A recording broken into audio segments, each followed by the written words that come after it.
Consello das Comunidades Europeas, no ano 1992, tendo por obxecto a conservación, a protección e a mellora da calidade do medio ambiente, redacta a Directiva 92/43/CEE do Consello relativa á conservación dos hábitats naturais e da fauna e flora silvestres.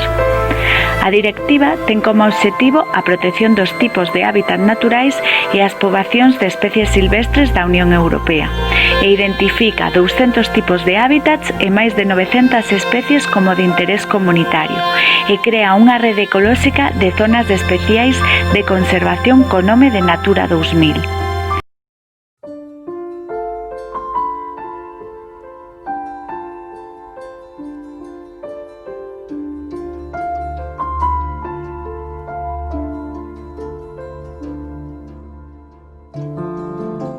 As poáceas, comúnmente coñecidas como gramíneas, son unha familia de plantas herbáceas en algúns casos leñosas de gran reproducción ao longo do planeta, debido á súa gran diversidade morfolóxica, fisiolóxica e reproductiva, que as diferencia de calquera outra. Considéranse a cuarta familia de maior riqueza no mundo vegetal, cunhas 12.000 especies descritas, e unha das máis importantes a nivel alimenticio, xa que os seus pastos e grans constitúense como base alimenticia para humanos e animais, aportando aproximadamente a metade das calorías que consume a humanidade, e sendo base das pradeiras e pastizais que cubren unha cuarta parte do planeta. Estas plantas poden reproducirse unha vez ao ano, como é o caso do trigo e a avea, dúas ou varias veces. Ao tratarse dun grupo moi extenso, podemos atopar especies en floración ao longo de todo o ano. No obstante, moitas destas plantas florecen dende marzo ata xullo. O pole das gramíneas considérase como a principal causa de alerxia en Europa.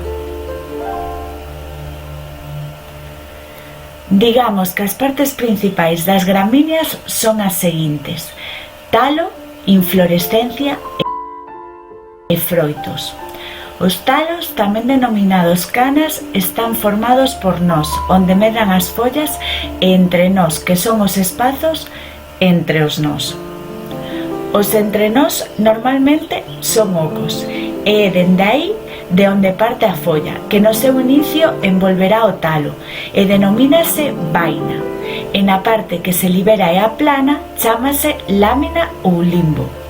Entre estas dúas capas prodúcese un cambio de dirección e aparecen dous elementos moi importantes para a determinación das especies desta familia: as lígulas, unha expansión da folla que pode ser pubescente, pilosa ou membranosa, e as aurículas ou orelluelas.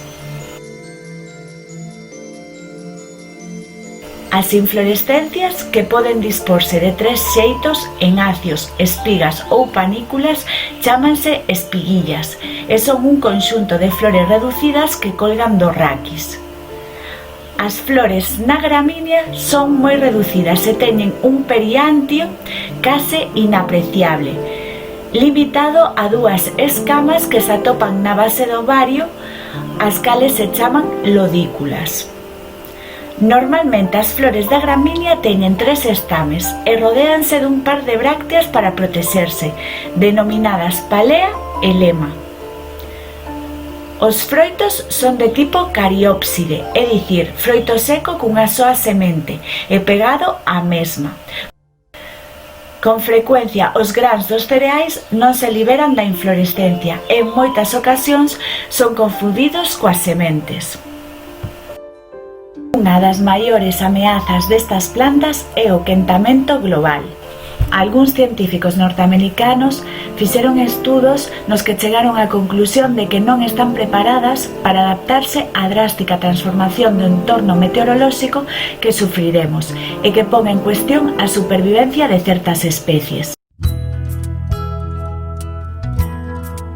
As festucas son un dos xéneros de gramíneas das cales se coñecen entre 450 e 600 especies. Estas plantas orixinarias de Eurasia son moi resistentes e colonizadoras. Expandíronse por case todo o mundo exceptuando a Antártida. Adáptanse a case todos os tipos de solo, incluídos os tóxicos e con abundancia de aluminio, cobre, mercurio, etc. Considéranse como unha mala herba pola súa capacidade regenerativa e úsanse como forraxe para animais herbívoros, aínda que en épocas de altas temperaturas poden chegar a resultar tóxicas ou incluso mortais para estes, pero cando non é así, resulta ser moi nutritiva. Outro dos seus usos é impedir o desgaste dos solos. Isto consígueno gracias ao seu sistema radicular, xa que as súas raíces poden chegar a cadar profundidades de 30 a 35 centímetros. Son moi fibrosas e potentes e convírtena nunha especie resistente á aridez e pouco exixente coa auga.